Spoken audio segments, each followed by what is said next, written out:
Et il y a une opportunité de malade sur le marché du SaaS pour moi, qui est la notion de simplicité et qui est vraiment sous-cotée. C'est-à-dire que quand j'arrive, je me dis ouais, moi j'ai l'outil le plus simple. Tu vois, ça te vend pas du rêve, quoi.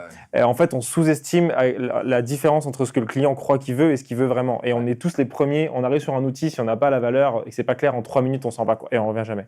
Et il y a une opportunité de malade à prendre des trucs qui existent et dire, je fais le truc le plus simple possible pour l'utilisateur final. J'enlève tout ce qui est inutile, tout ce qui est futile, etc. Et il y a un biais dans le SaaS en général, c'est qu'on veut, c'est la course à la feature. On veut ajouter des briques. Non, mais il me faut cette feature, il me faut tel truc et tout. Alors qu'en fait, et particulièrement quand tu te lances sur un marché, ton produit peut évoluer et tu vas ajouter des briques, c'est normal, tu vas chercher à servir les clients plus larges, etc. Mais au départ, tu as une opportunité de malade à faire plus simple que ta concurrence. Et ton positionnement, il n'est pas « je vais faire mieux, je vais faire plus simple ». Et je vais faire un truc qui soit accessible à des gens qui ne savent pas se servir des outils concurrents. Et avec juste 2 features, nous, ça nous est arrivé malgré nous. Hein. C'est-à-dire qu'à posteriori, on dit, ouais, la simplicité, c'est ce qu'on a fait et tout. La vérité, c'est qu'on a lancé le produit, on a dit, il faut qu'on lance vite, on met 2 features.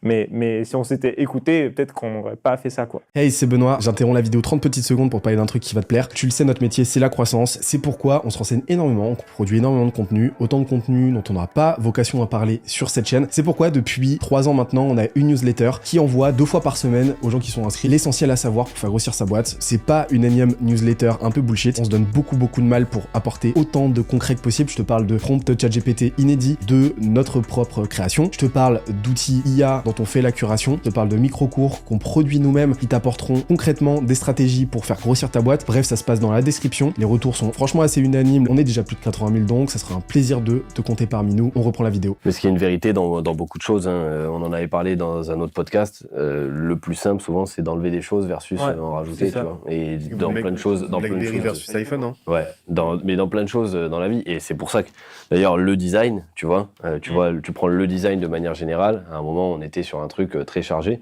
Tu vois chaque version, effectivement, de l'iPhone qui évolue. Le design le plus abouti aujourd'hui devient un non-design, c'est-à-dire qu'il y a tellement plus de design, qu'on a tellement tout enlevé, que c'est le design le plus abouti. Et en fait, tout tend vers ça au fur et à mesure qu'on avance.